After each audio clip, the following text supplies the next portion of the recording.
This is David with Corel Trainer. This is Cassie Green from Apparelist. This is Gordon and Firemark from the Entertainment Law Update. And you're listening to Two Regular Guys podcast. Hosted by Terry Combs RG, Regular Guy, and Aaron Montgomery. The place to be for industry news. the best dad jokes on earth, along with relevant topics to apparel decorating.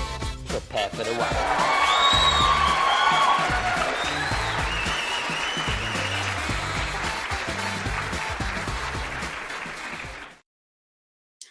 Welcome into Two Regular Guys. It is Friday, August 23rd, 2024. My name is Aaron Montgomery. I'm with our Success Group, and my mission is to inspire you to fall deeper in love with your business. As you can see, I'm rolling solo right now. We've got an awesome show, so I won't be solo for long here. But the boys, Terry and Eric, have left me to fend for myself. So if anything goes wrong, let's go ahead and blame them, guys. Okay, let's.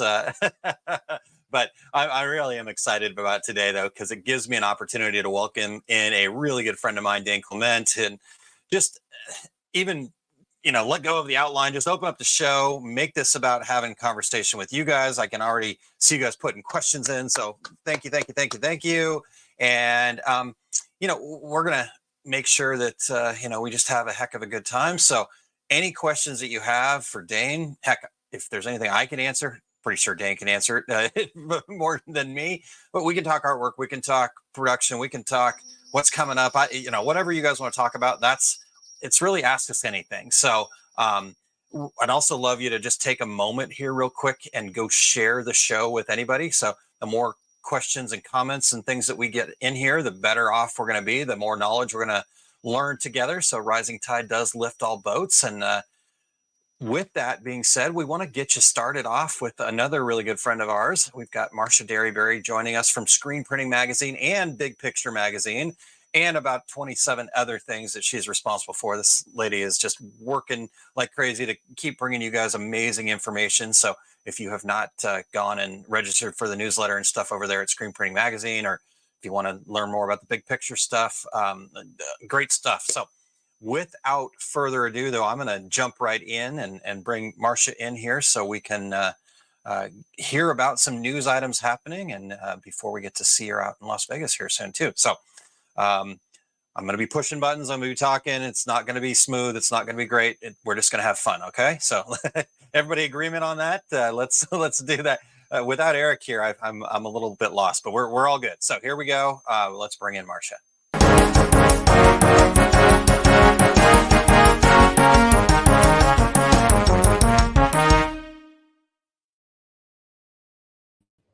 Hi, y'all. Happy end of summer. I hope you're all ready to get out of this heat. I'm all over the place as usual. Today, I'm coming from beautiful Lake Eufaula, Oklahoma, the biggest lake in Oklahoma. And I just thought I'd sit outside today. I do have workers coming in and out of the house, so ignore them. First of all, I just wanted to say, I know we're all gearing up for the Big Printing United Expo in a couple weeks.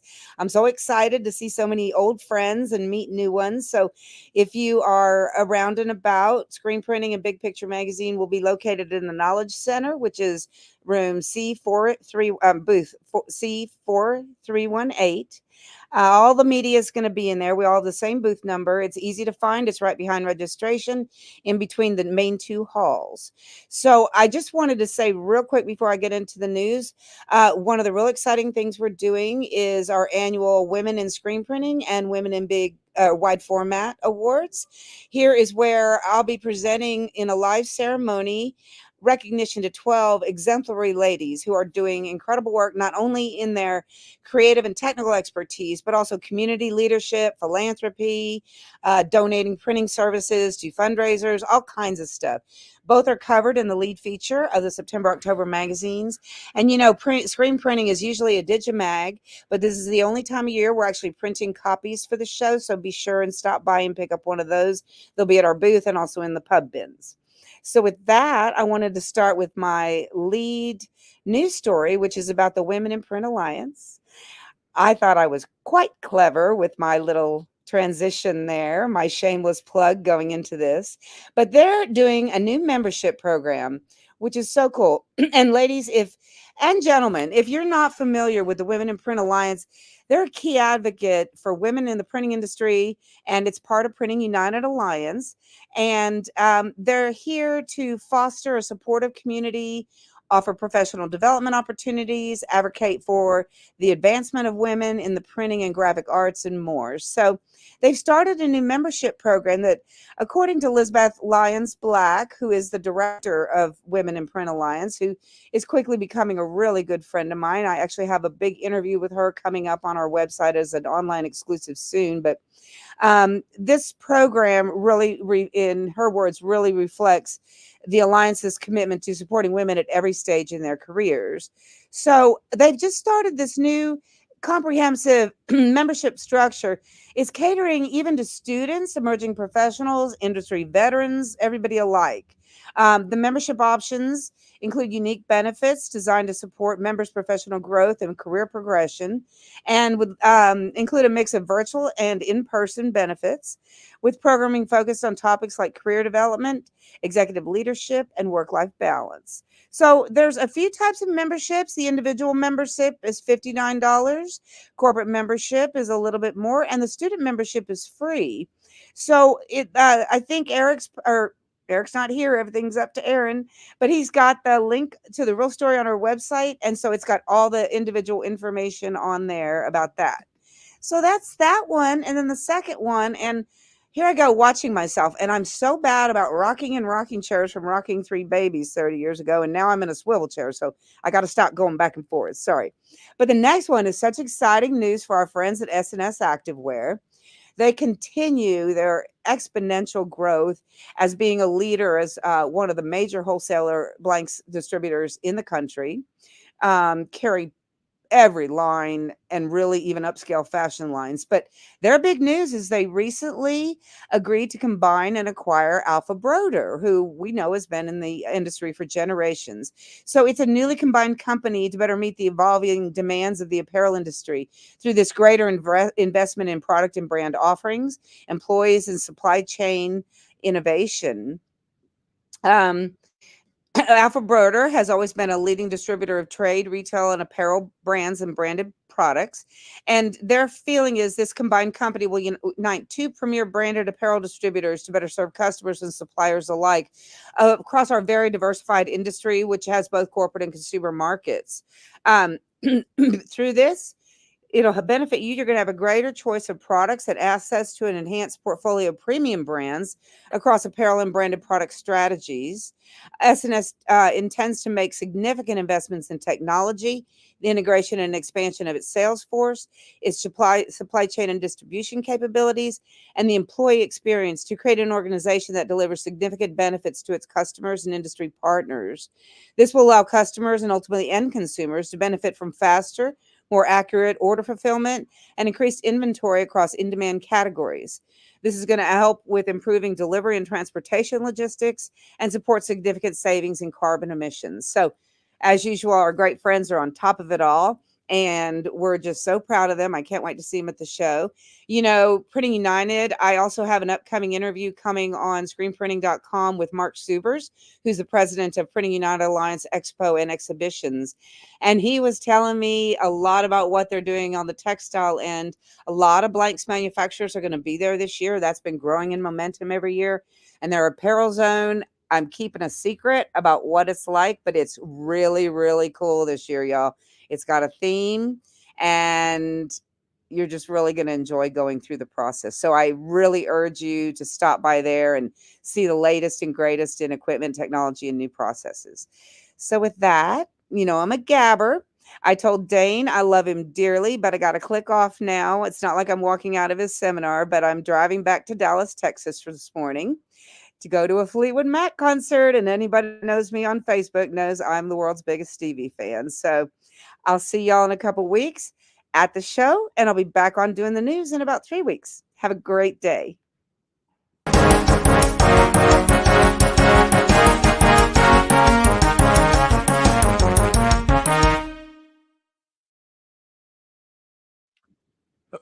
Thank you, Marcia. All right. I didn't hit the right buttons. Thank you, Marcia. That was awesome.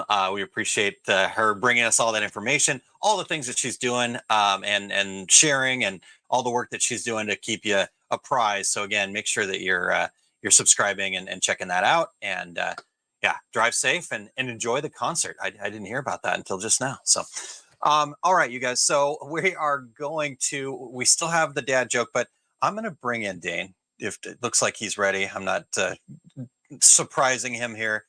Mr. Dane Clement, welcome in. Thank you so much for spending this time with me. I know you're a busy guy right now, so you're taking some time for me is really appreciated. How are you doing today? I'm good. I am very busy, having fun. I won't hold it against Marsha, by the way, because first off, no one ever walks out of my seminars. So yeah. I think I did once, but I had somewhere to be. No, okay. All right.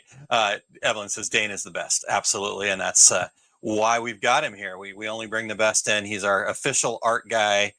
There's other people out there playing in the AI world, but Dane covers it all. So, all right. Let's see here. Jan says, good morning, Marcia. Can't wait for Printing United. Awesome.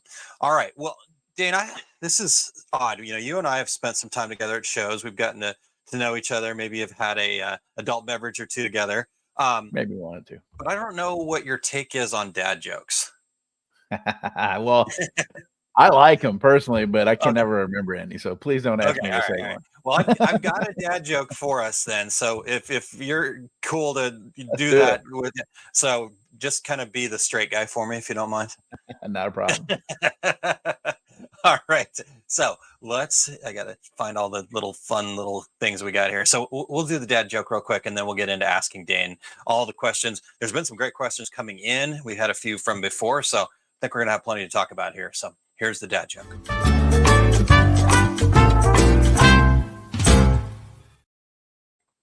All right, Dane. So every time the earth rotates, it really makes my day.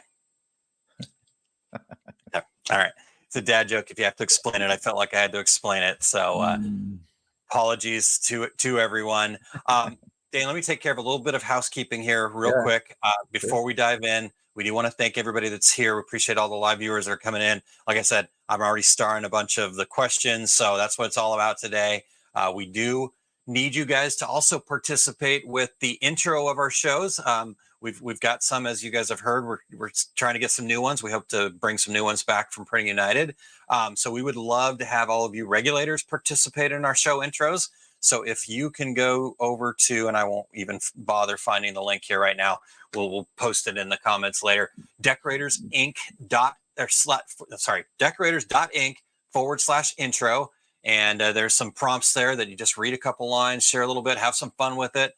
And we'd love to have your voice be part of our intro each and every week. Also, we are always looking for new guests. And so if you're familiar with anybody, we can bring Dane in a lot. He's very giving of his time, but we got to give him a break. And so we need some new guests in here. And just head over to calendly.com/2 regular guys.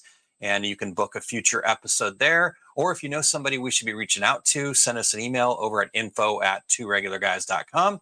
And if you are a podcast listener, I know a lot of you guys are podcast listeners, so we really appreciate you tuning in. And I also appreciate your patience. Well, it took me a while to catch up there during my busy July travel month. But if you are one of those regulators that is listening on the podcast side, just give us a review. Tell us what you like about it. Tell us, almost 12 years in here, we're still listening to feedback each and every day. So check that out. All right, Dane, I think I've got my housekeeping stuff out of the way. Thank you for that patience. I'm going to start off with a question that we got in. I posted on our Facebook page. Hey, guess what? We're excited to have Dane coming in. Get your questions in here and we'll make sure we get to those. So I'm going to start with one of those here. So this is from Becky Kotzer, and she asks to give us suggestions for making great artwork for direct to film. Basically, how do you ensure it won't be a thick sticker on a shirt? Yeah, that's a thing, right? Yeah, it is a thing. Everybody loves DTF, but yeah, you definitely got a different feel. Well, 100%. And it's awesome because you can get, a one piece made pretty cheap. You can apply it full color, whatever you want. Yeah. But yeah, so that is the main limitation, right? It's the feel. And the more coverage you have, the more, the heavier, the crunchier, the whatever. I've heard it described in many different ways. I sort of use crunchy myself. Yep. There's a couple of things you can do. So especially if they're using any kind of AI artwork scenario, they might want a couple of things that I think of off the top of my head is if you use something with thick, heavy lines, like a drawing, like clip art sort of drawing, it'll generate and it's going to put it on a background at the moment. Most of the apps, I think Leonardo does on transparency. So that's kind of cool. But if you use those kinds of things, you're going to you're going to mostly have to, fine tune it in some sort of Photoshop or Affinity Photo or something later, right? To get remove things off the backgrounds and, that sort of thing. So to kind of finalize it and fine tune it, but utilizing AI and with that process, that workflow process it's going to cut like your time in half or more, right? It's still crazy good. But one of the things I'll do is I'll think of, thick drawings, like line drawings, clip art, cartoon style, whatever you're prompting, and work that prompt for that direction. Or another thing you can do is if your design is going to print on a blue shirt, navy blue, red, whatever the color is, if you tell it, most people will tell you, and I would be the first to say, when you generate things in AI, create it or ask it at the end of your prompt to generate on a white background or a black background, right? And you can remove that color pretty easily. Yeah. But a lot of times, even when you ask it that, give me whatever it is on a white background, it's going to give you 3 of them on a white background, and sometimes it'll put one on a green. Because it's like our kids, they don't always listen to us. It only listens to us sometimes, right? So, do your kids listen to you sometimes? I feel like anyhow, sorry. Well, I don't even know if he listens to me anymore. He's got his own family, he's gone. So I don't know. Okay. All right, gotcha. But while he was there, it was teenage years. That's what I'm talking about. Okay, I got you. But so if it's going to be on a red shirt, right? You can ask it to generate utilizing reds in the image, like, hey, give me a football helmet, a red football helmet with a gray mask and this, that, and the other. And you're not going to get some great stuff, just saying, because sports equipment, not so much, but you can fix it, right? But if you ask for things in that certain color, it's going to generate it in that color. You might even put the background in that color. And when you do those kinds of things, you go to Photoshop or an Affinity Photo, then you can remove that red from the whole entire image and knock it out. So if it's generating something that is going to be on a red shirt, if you say, hey, give me a football player with a red jersey, right? Yeah. And on a red background, you can take all that color out and that will open up holes in that artwork. So it's just one way to think about it, right? So the whole point is to have open holes, open areas of the artwork. Some people assign a halftone to it and just take out, 10% right over the top. That's one way to do it. It does actually, believe it or not, work pretty well. And then using large halftone dots, if any faded areas, works as well. So yeah, I think that was where I was going to head next too. Is let's say I'm not really utilizing AI, and I do have that, like you said, kind of that sticker, crunchy. Sure. I've got a shirt that I wasn't really thinking through it. One of the first DTFs that I made, polo, I put on the back shirt. I had this, big text with all solid color. And when I wear it now, I'm like, oh, it's sticking to my back, right? Yeah, don't wear that one as much. So, but like you talked about the halftone or like rasterizing, is that a thing? Yeah, well, yeah. So, most people know vector artwork, probably more so than raster artwork, although everybody realizes what it is once you explain it. So if you ever take a picture with your camera, you just created a raster file. Yeah. But that's the ones you want to use, photos and artwork, raster images you generate or you control and work with and say Adobe Photoshop, right? And vector files, you do that in Illustrator or CorelDRAW or whatever it might be, Affinity Designer. So there's 2 different programs basically for those 2 different art types. Yeah. But does rasterizing it do anything for the print quality? I mean, you still have to then do something to it in Photoshop or Affinity Photo, right? Yeah. All rasterizing means is taking an image and making it out of pixels, right? So Okay. if you created a large logo and it's solid flat colors and it's got 12 different colors in it, you can just simply bring that Illustrator file, if it's vector, right, into Photoshop and rasterize it. All it's going to do is it's going to convert. It's no longer a vector file at that point. It's just a PNG or a Photoshop document, whatever you're using it as. It's just pixels, and it's a little bit. I won't say it's harder, but it's different to change colors and manipulate and work with. Right? You can't select it just by clicking on a shape. Right? That you got other selection tools that you need to use for it. Yeah, you got to find all the dots and stuff. Yeah, cool. And trust me, I do listen to you when I'm in your seminars and stuff like this. So I actually did know the difference, but I wanted to make sure that we explained it for everybody else. No, sure. Yeah. Speaking of vector, we've got Mr. David Haynes in. Hooray for Corel, Mr. CorelTrainer.com there, David. So there you go. Yeah, David, what do you do in Corel to make DTF prints softer? Curious. Dane probably knows as well, but we'll throw that out there. Okay, so that's awesome. So like you said, just kind of utilizing. I don't know. Maybe you would. Yeah, I think this is probably true. I mean, that's kind of been what, I don't know, call it a trick, but what screen printers have talked about since I got into the industry in 2000 was using the shirt color in your artwork to, again, make those prints softer without having to, do same. Same thing applies, obviously. In fact, it's more important, I think, because of the heavy nature of the DTF, the transfer piece of it, right? The adhesives and stuff. Yeah. Okay, cool. Well, what a great suggestion. Thank you, sir. All right. So I am going to, let's see here. We got a couple of comments that have come in here. Evelyn was in right away with a great question. So Evelyn, we're going to pop this up here. What's the best way to prepare a hand-drawn image so I can put it on a t-shirt? What's the best printing method? Screen print, transfers, or DTF? So I'll let you run with that one. Yeah. Sir. So that one's a little, it's an answer that's sort of it's not very specific. I can give you specifics, but I had to look at the artwork, right? Because it's always, it depends, right? So if it's a full color drawing created by hand, which I do all the time, then you might want to consider DTF for that, right? If it's a one color, just a drawing, depending on the detail and the line weights, thicknesses, that sort of thing, how much detail is in it, what size it's going to print, all those things matter. So, but if it's a one color thing, then a screen printed transfer may be the way to go. It just depends on what the image looks like, how small or large the detail stuff is, and if it's a one, couple of colors or multicolor. Yeah. So okay. So when you're taking a hand-drawn image and then you're bringing that into the computer to be able to print it onto a t-shirt, is there anything that you would really suggest there that people would want to make sure that they're doing, cleaning up certain things, edges? Like what would you kind of be your process when you take this hand-drawn image and start working with it? Right. So I'm kind of looking around. I had a whole bunch handy around me before. I have none now, of course. But if you draw something by hand and it's on a piece of paper or something, right?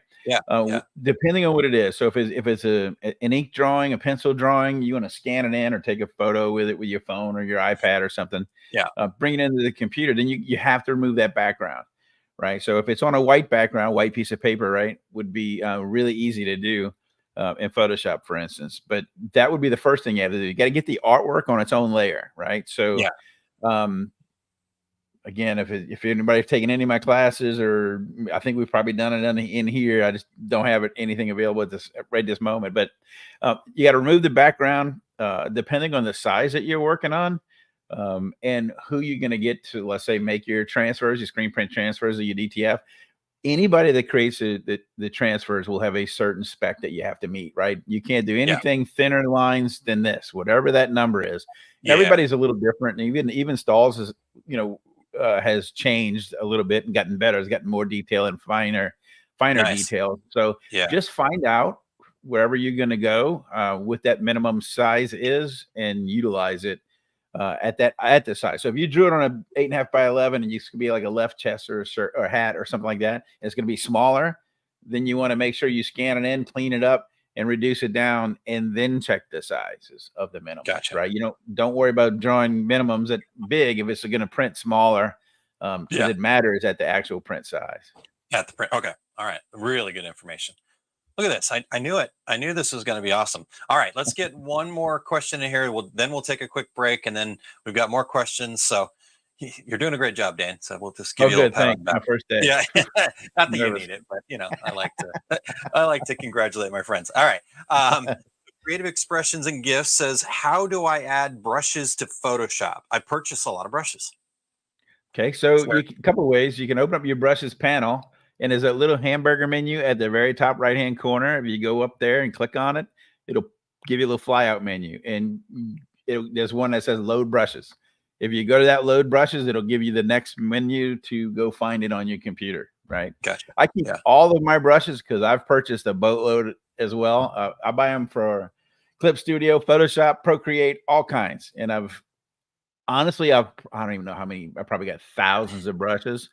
You buy a brush thing, kits, whatever, and it's 50 brushes, 100 or 1,000. I don't need 1,000 brushes of anything. I can tell you, I'm going to find 3 that I'm going to use pretty much all the time, kind of deal. Because I don't know if I'm lazy or I just know what I can get out of those, and I don't need a million of them. The only times I kind of look for brushes mostly is if I want to just sort of brush over some, I don't know, some sparkly dust or stars or something like that. That's going to take me a long time to create individually. But just hamburger menu, load brushes, and go find them and bring them right in. Yeah. Super easy. Yeah. Okay. And keep them all together though. It's the reason. That's the one thing I would do is find a folder, put them somewhere. And I would just keep them, you keep them on an external hard drive if you want, but keep everything in one folder. New apps. I mean, new versions and iterations as they come. Sometimes they change. You got to go find them because they don't always migrate over. So, okay, all right, awesome. What a great suggestion. Thank you. In fact, Evelyn says, "Thank you for that answer, Dane. Just what I needed. You rock." Covered that. Okay, we even got another question coming in. Let me turn that off real quick. All right. Dane, let's take a quick break here. I've got an event coming up in October I want to share with folks, and it'll give you a chance to take a deep breath, and then we'll come back, and we've got some great questions. I've got another question from somebody that posted one earlier on in the week too, so we're learning a ton. Can't wait. All right, so here we go. The Fundamentals Live event is back and better than ever. Our last event was a huge success, and we're always striving to improve. This time, we've made it even more exclusive with only 10 seats available, and we've extended it to be even more valuable. Fundamentals Live is scheduled for October 10th through the 12th, 2024 in St. Louis, Missouri. Details can be found at osg.link/funlive. If you know it's time to transform your business from have to into get to, if you're ready to be more fulfilled and take back control of your business and life, this is the experience you need. October 10th through the 11th, you will put the fundamentals into action and walk away with a blueprint to manage a business that truly fulfills you. If you are feeling overwhelmed and undervalued, reach out to me and let's talk about what villains are holding you back. Don't wait to sign up for Fundamentals Live. October 10th through the 12th is the time you need to come together with other like-minded business owners. I have personally seen the clarity, confidence, and fulfillment this experience will bring you, and we want you to be a part of that. Don't let your hesitation stand between you and the success that you deserve. Reserve your seat today at osg.link/funlive. We'll see you in October. Awesome. Well, like I said, we'll see you in October, hopefully. So if you guys have questions about that, please let me know. Super excited. We had the event in June. It went amazing. Still getting tons of incredible feedback. In fact, I just got another unsolicited testimonial from somebody that already had given me a testimonial because she unlocked something new just going back through the workbook. So really excited about that coming up in October, Dane. All right, sir. So you ready for the next one? Sure. Okay. So this came in, like I said, earlier on in the week, and this is from Thomas Trimmingham. And first he started out by saying Dane Clement is the man. And he said, I would ask him, how do you plan, use, and think about AI integration in art departments now? That's a good one. Yeah, it is. Good question there, Tom. Mm-hmm. So I would absolutely use it. And this is, I struggle with this. And every time I think I come on here, I tell you how much I struggle with this AI art thing, right? Because I'm an art guy and I do that. I do like old school and I hate the whole computer idea. And yet I love the whole computer idea, right? So I live on both sides. It's an internal battle, but I do believe that if you do not use any AI apps or any AI technology today, that you're gonna get moved by pretty quickly. Yeah. It's so powerful that as a business, you can't not at least use it for certain things. I mean, there's multiple ways you can use it, right? Just ideation, right? I'm just gonna go to Chat GPT and I'm gonna punch in, hey, I got to do a whatever for a shirt or an ad or whatever it is, and you punch that information in and you just start feeding off of what it gives you, and it's just idea creation, and that by itself is worth, I mean, I think I pay, is it $20 a month for, ChatGPT is $20 program, a month so for the pro, it's worth that in spades just from that kind of interaction. It just helps you think better, because I don't believe in just taking whatever the thing gives me and go with it. In fact, I've never done that yet. I can get some really cool artwork, but I'm always going to make it mine. I'm going to tweak it. I'm going to, paint something up. I'm going to make the hands look like real hands. I'm going to do some stuff like that. Weird. It's very strange. So those kinds of things I work with, but I use it for ideation the most. That's the easiest. That's like you bring it up, you punch in a couple of questions, and you bounce some things back and forth, and then you have a direction of where you're headed. You can use those things and ask it to prompt. Hey, give me 10 prompts for a road race, 5K t-shirt design that I have to do. I mean, it sounds weird, but it helps you think of stuff that you might not think of, even if you've done 100 of these like I have. You might want to do something different. Maybe it'll throw a word or two or an idea in there that I didn't think of previously, so I got something fun and new to go over with. So that's how I use it mostly. When it comes down to the artwork side, I for sure use it. I'm a Mid-Journey guy, but I use and play around with everything. Stable Diffusion, Leonardo, Ideogram. I mean, there's a boatload. And then every week there's more, right? I can't keep up. I don't think anybody can keep up. There's so much of it out there.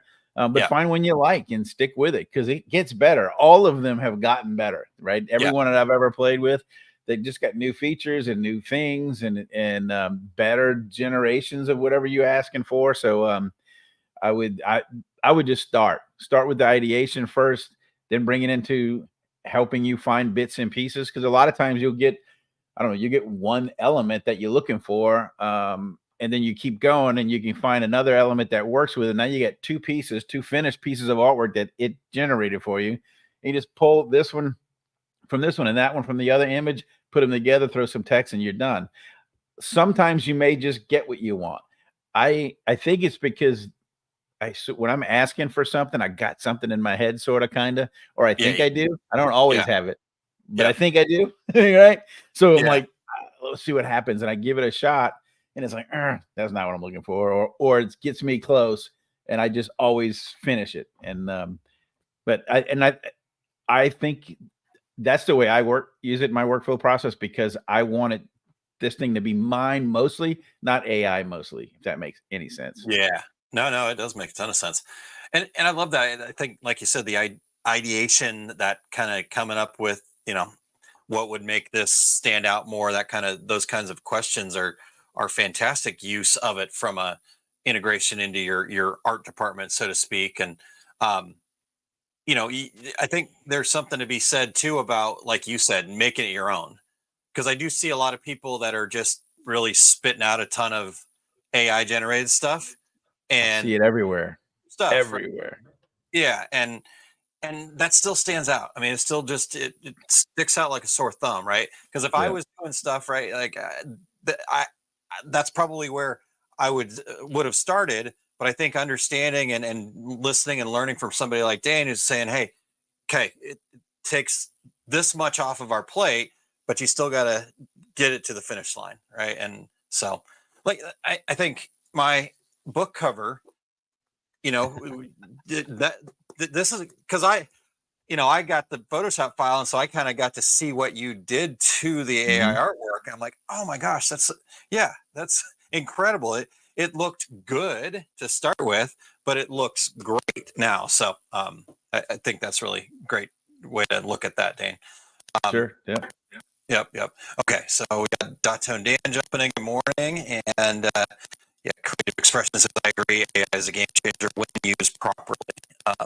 Okay. So can I jump in on this for a second? Do I have time? Okay. So this part here where he ends it, when used properly. Okay. Because I see it all over the place, right? If you're going to use that, I've probably said this before, maybe I've said it on this podcast, I don't know. But it's before AI came around, Etsy would have you wanted anything, doesn't matter whether it was licensed product or not, they sold it on Etsy, somebody did. They would eventually find them, shut the store down or whatever, right? Stuff like that happened way back when it was hard to generate Spider-Man, Batman, things like that. And the problem that I see, because I see it all over the place, is any licensed product. I'm talking about from Corvette to Spider-Man, Marvel stuff, anything out there, I can just generate the coolest looking Batman, whatever. And you can't use that stuff. You can play with it and have fun and print it out, stick it on your wall. That's all great. But if you use it for your business, I'm going to tell you now, one day you will be visited by the attorneys, right? Because I've seen it a million times. I know that they must be salivating right now. Like, oh boy, this IP stuff is going to blow up because everybody's just using anything they think that they can generate. I see it in magazines. I see it in ads, and you can't do that stuff. I know it's super easy and it's super cool, and your customer asked you for it. Is he going to be the guy that pays the lawsuit bill? Probably not. So there's something to consider. And I don't think nearly enough people do. So it's just going to be way easier for anybody to generate stuff like that now with this AI tool than it was before. So the intellectual property lawsuits, I think, are going to just explode here pretty quick. Uh-oh, you got no audio, boss. I hear a hum. Oh, where's Eric when you need him? I think the battery just died on my microphone. Maybe. There we go. Okay. Well, fortunately, I had this one over here, so we'll go back to this one. Weird. Okay. There you go. Yeah. Where's Eric? Come on, man. All right. So I guess what I was going to say, you brought up Etsy at the start of that conversation too, and our mutual friend Lauren Kilgore, who teaches Etsy, I get to work with her on a mastermind program, and we were talking in a mastermind group the other day about the fact that Etsy's making some big changes right now, right? They're trying to make sure that they're protected from the lawsuits coming and stuff like that. So there are stores getting shut down that are actually doing it right, but they're not disclosing their use of AI and different stuff like that. And so, I think, again, that last part of the statement there, when used properly, we just need to be thinking about that. So 100%. Yep. Just real quick here. Yeah. Dan says, bingo, every day we are getting AI art to do DTF and we have to turn them down because it's licensed product. But at the same time, we know thousands of other shops don't even ask questions. Kind of sad. 100%. Yep. True. But you know what? It's going to just do a quick Google search on Sunfrog. Cause there you go. They got smacked a few years back. Yeah. Big time. And this could be wrong, but this is sort of kind of the mindset behind what at least if I read it right, is when, as a software company or as a service provider, they give you that little document window that pops up that says, hey, do you have the rights to print this, blah, blah, blah. And you hit, yes, I do, of course. And that is supposedly going to indemnify the company that's going to produce it from any liability. Well, that's BS. That doesn't work that way. So it does not. They think it works that way. It doesn't work that way. There's proof. And I just don't want to see anybody getting hung out to dry for doing this kind of stuff. Some people may do it unintentionally, but some people I think just do it just because. If they don't do it, then the guy down the street's going to do it. Well, I'd let him go have all the headaches and lawsuits. Yeah. That's exactly. No, Yeah. Dan says, yeah, they always tell us, but we made it ourselves. Yeah. I made All right. Spider-Man, man. I did it. Yeah, I can make my own Spider-Man too, by the way, and Stan still Lee can't might do have anything something to with say about that. Or whatever. All right. Let's see here. Next question for you, Dane. Doug's got a couple here, so we'll get.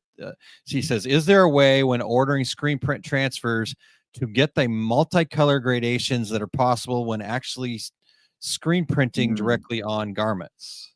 So it is doable, technically and physically doable, but I don't know that how many people are going to. Service companies are going to do it right for transfers. I know like Stahl's Transfer Express, they won't do gradients and things like that. So, but I'm not familiar with anybody else. I say it's doable physically because I've done them before, right? We've screen printed transfers and did all these kind of things years ago. But I don't know. Maybe there is a service out there that would do it, but it's not a normally accepted thing. Yeah. Okay. Yeah.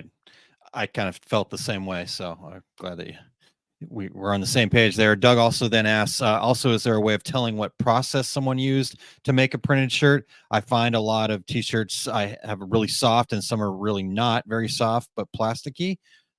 So Dane, yeah. So that's a disease you're asking to become a part of. I'm just saying, right? So every single t-shirt that you've ever find, you're going to want to touch it, manipulate it, play with it, look at it, stretch it, and do all that because it's a disease that I've been eating up with for 30 some odd years now, right? I don't care who you are, what you do. If you do this stuff for a living, you're going to want to play with it. And there's no automatic way to say that, yeah, this is, unless you're looking at it. If I had something in my hand, I'm pretty sure I could figure out how it was printed. But some of the soft stuff, it looks like screen print. Maybe it was a discharge first. Those kind of things really do make that hand as soft as can be, possibly be. It's awesome water-based and stuff too. So, and if you just got, old wooden screens or just baggy, saggy screens and you want to print some plastisol stuff and it's multicolor and you're laying on a bulletproof, even if you got some halftones in there, it's just putting up too much ink, right? So there's all kinds of reasons of why a print could be good or a print could be bad, but to try to figure out which one it is, I'd have to touch it and look at it. If it's crunchy and if it looks like a digital inkjet print, then it's probably DTF. If it looks like a inkjet print, but it's not really crunchy, could be DTG. There's a lot of different production processes out there. Yeah, for sure. Well, what I've always noticed, Dana, and I have that same disease, walking through used to be walking through a mall, right? And you're like just randomly touching shirts and it looks really weird. And you're like, no, I'm a printer. It's okay.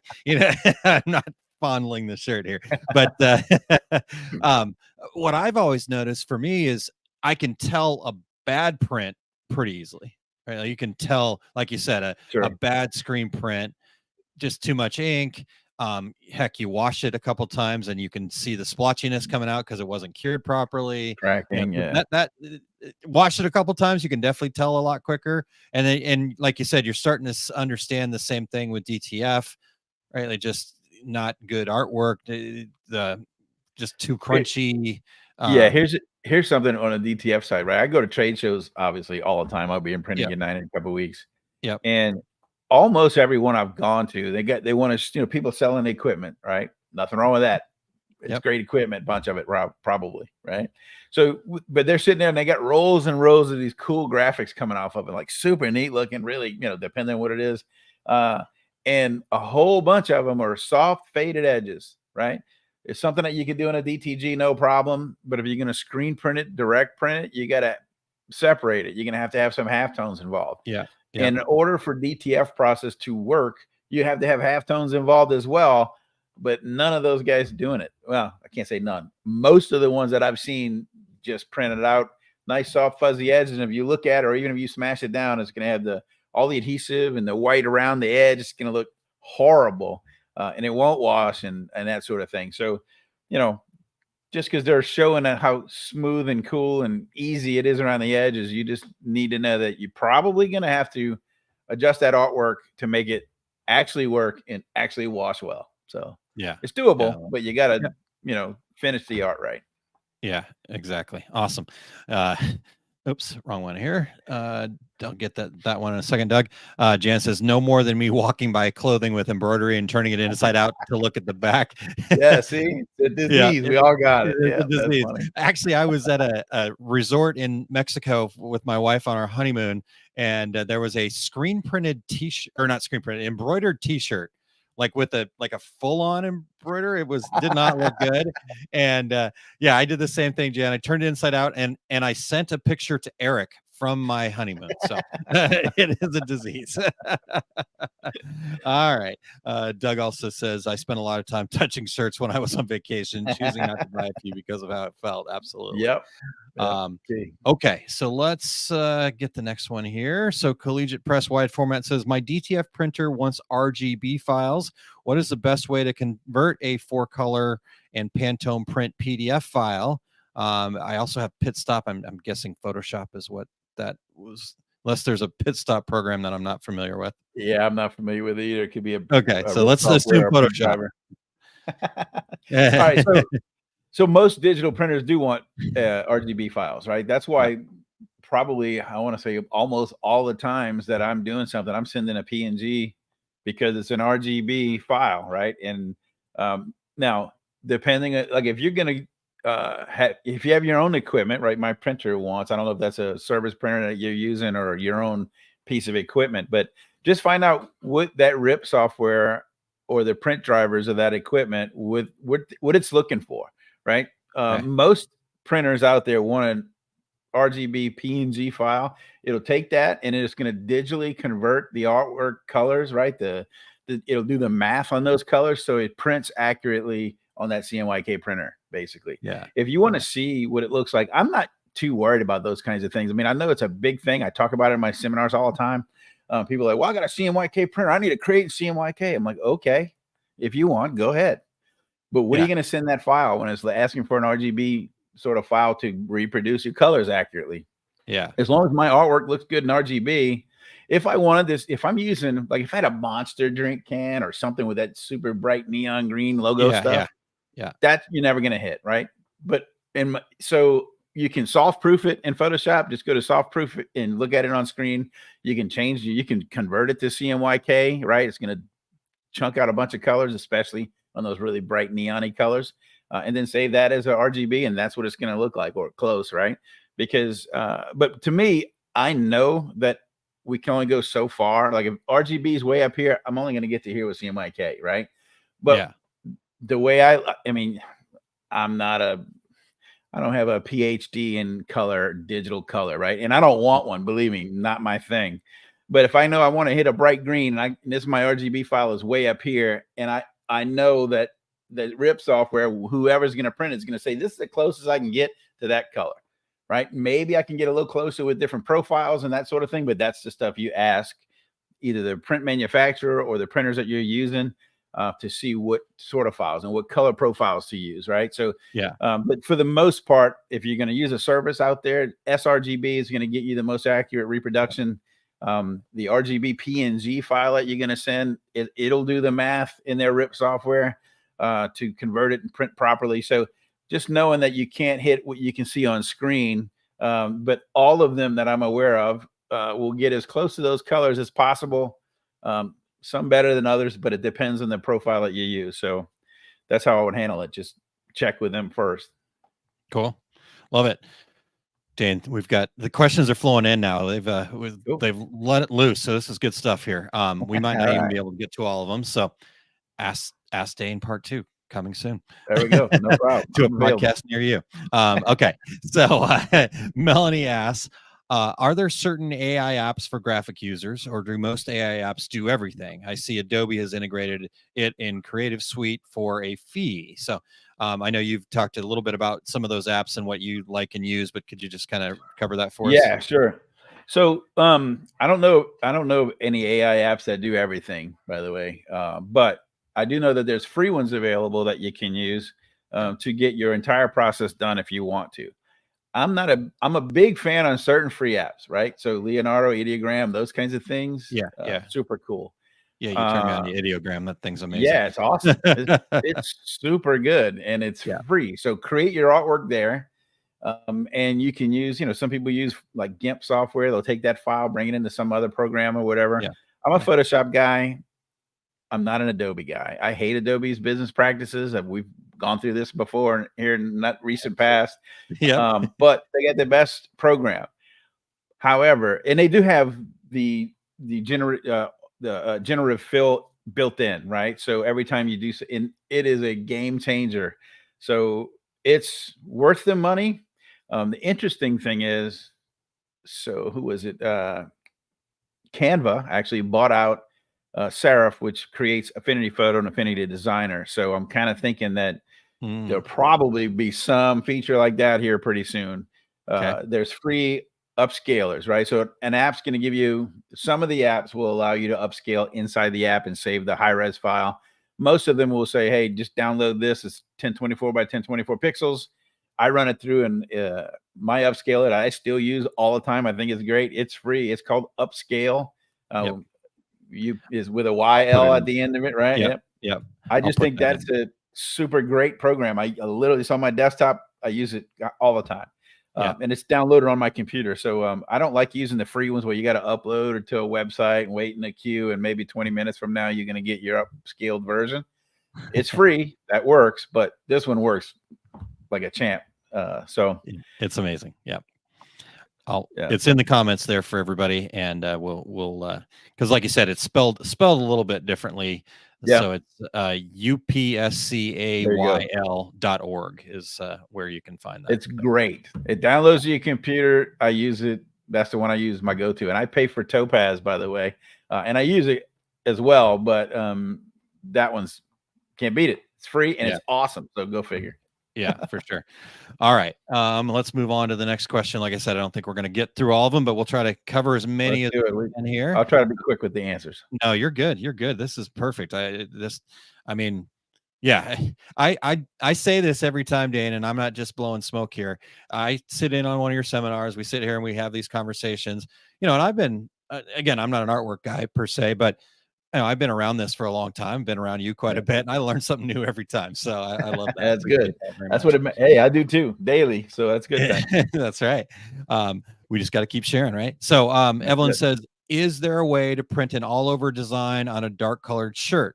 I know you can do it with sublimation, not on a dark colored shirt, but you can. Right. You can print the black. Right? Yeah, that's right. Yeah. So honestly, I don't think so. Right. And all over print.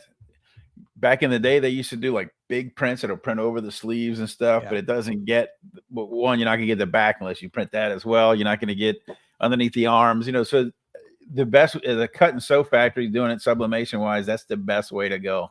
If you want the entire thing covered up. I don't know of any other way that can beat it. Yeah.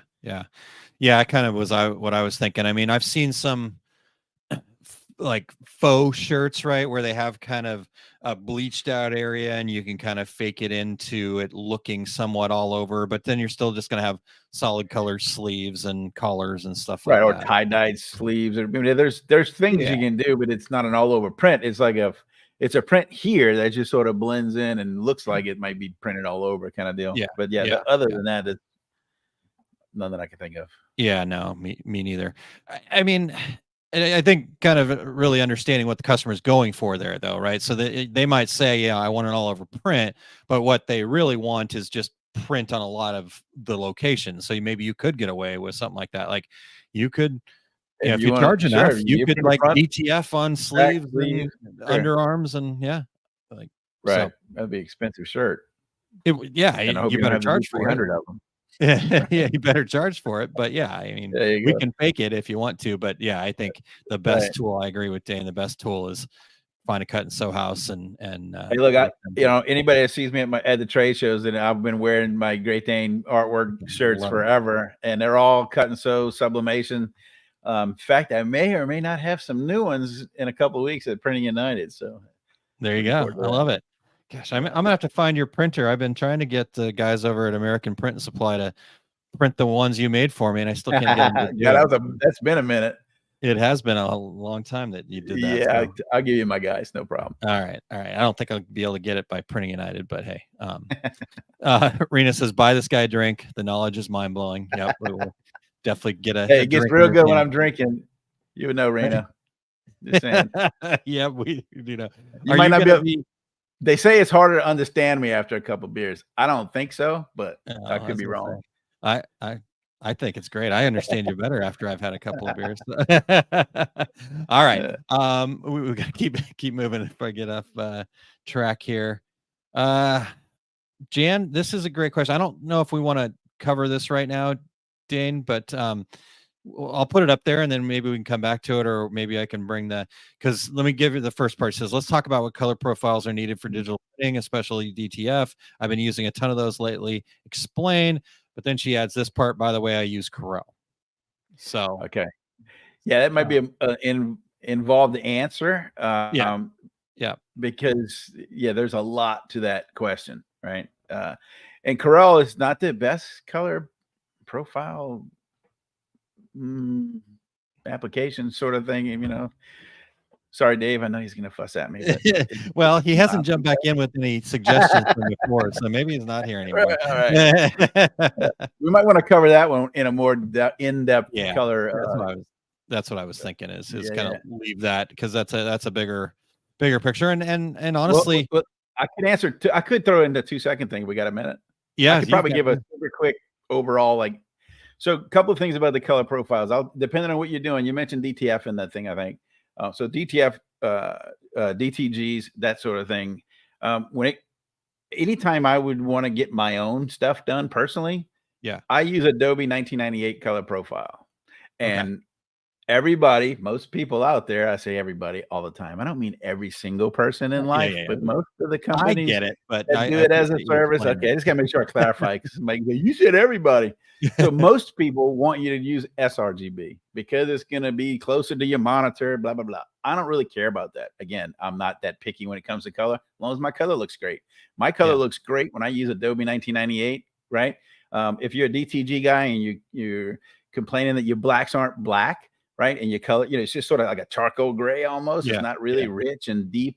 And you might want to make your own blacks and all that sort of thing. Well, that's all fine. But if you want to just switch it to that Adobe and give it a shot and try it and see what happens, you can't break anything. All it's going to do is, depending on the profile, the print, the way the printer's calibrated and stuff, it might, have too much ink or something. It may not work. It may fail. But okay, so what? But it may actually give you some brighter colors, some richer blacks right from the jump. That's just a personal thing that I use. And so here come the arrows. I'm sure they'll blow up your comments and your emails next. So there we go. That's all right.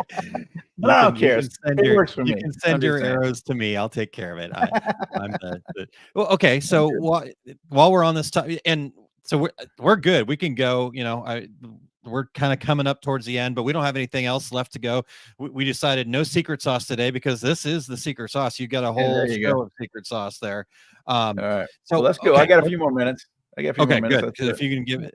So this color profile thing, I'm going to ask what many people might think is a dumb question, and I'm okay with that. So, okay. So you talk about using this Adobe 1998, right? Is that what you said? Yeah. So, okay. So I've got my art in Adobe, and then I use that color profile, and then I save that out as a PNG, and we'll export as a PNG from Photoshop anyway. Yeah. And it's going to be contained. When you save it when you utilize that color profile and you save your file, there's usually a checkbox, and it depends on what program you're using, like to retain or embed the color, profile information. You want to go ahead and do that, but typically it stays with it. It doesn't drop out unless you have that setting in that last window as you save the file. Nice. Right. Nice. So, all right. Yeah. Well, you've got a fellow Adobe 1998 guy here in Datone Dan, so about the same, avoids RGB, too generic and not as wide of a color spectrum. So exactly. Yeah. Yep. Okay. What did I miss? Yeah, Ramona, I don't think we're gonna have time for this one, so we'll hold on to this one. And she said might be a conversation for a future podcast. Maybe there's a secret sauce in there or something, Dane, potentially. So I think we can maybe talk about it or a secret sauce down the road. But yeah, I mean, I'm familiar with the white toner for a bit. I wrote a book on it, by the way. Yeah. Artwork for white toner transfers. It is a difficult process. I was never very good at it. I liked it for the hard good stuff. It required rasterizing and knocking out a bunch of halftones over it. But it's a process that is pretty. Some people are great at it. I had a lot of success, but I had a fair amount of failures. But that was all on something I did wrong. So not too familiar with it. Okay. Well, like you said, you've got a book on it, so I'm going to put that in on the art part of it. Yeah, it's definitely the art for the artwork side. Yeah. Not the production side of it. Yeah. Just to kind of throw this out there, I am actually working on we haven't come up with a name for it yet, but a university with the guys at Magic Touch to do some of that application stuff in their place. So stay tuned. I don't have a whole lot of details on that yet, but maybe later this year, but probably first part of next year. So, okay, let me put that in the comments. So just go to Dane Clement, just go to daneclement.com, guys, by the way, and you can get all the information, but there's his artwork for white toner transfers book right there. So, oh, cool. Okay. So you can get man, what a steal. $65, you guys. That's an investment you need to make right there, or get the actual book for, what is it there? Oh, it's out of stock, Dane. So yeah, it is actually. Okay. The digital version is there. So yeah. Revisiting that. Yeah. Okay.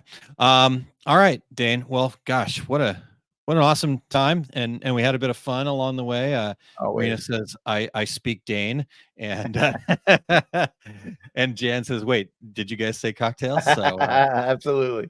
Las Vegas, baby. Get out there to Las Vegas, and you'll get to see us all out there. Awesome.